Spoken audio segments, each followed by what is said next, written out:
Bona tarda. Finalment hem pogut reobrir la sala de Cambrils i a partir d'ara mantindrem la nostra línia de presentar les pel·lícules, ja no aconsellant durant aquesta època de confinament, sinó les que comencem a projectar aquí a la nostra sala.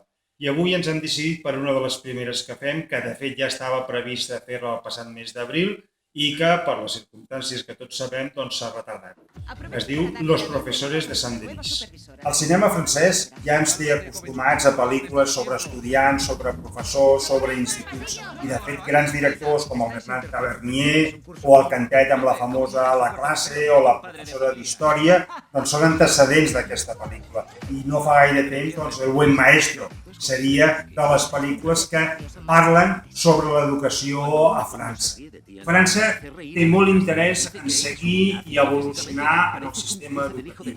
I, de fet, la seva llei d'educació és de l'any 59. A diferència de la d'Espanya, que des de l'any 70 fins a 8 s'han creat 8 lleis d'educació, ells amb una sola han basat el seu model educatiu i els preocupa. La pel·lícula està dirigida per 2 directors que viuen al mateix barri de Saint-Denis on passa tota la pel·lícula. I un d'ells és un famós lletrista i poeta francès. La pel·lícula està interpretada per actors no professionals, però d'un gran nivell. La pel·lícula és una comèdia de caràcter social, moral i que commouen les interpretacions dels seus personatges. Us esperem, doncs, a la sala de Cambrils per veure aquesta pel·lícula, Los profesores de Saint-Denis. ¿Contables o a banqueros?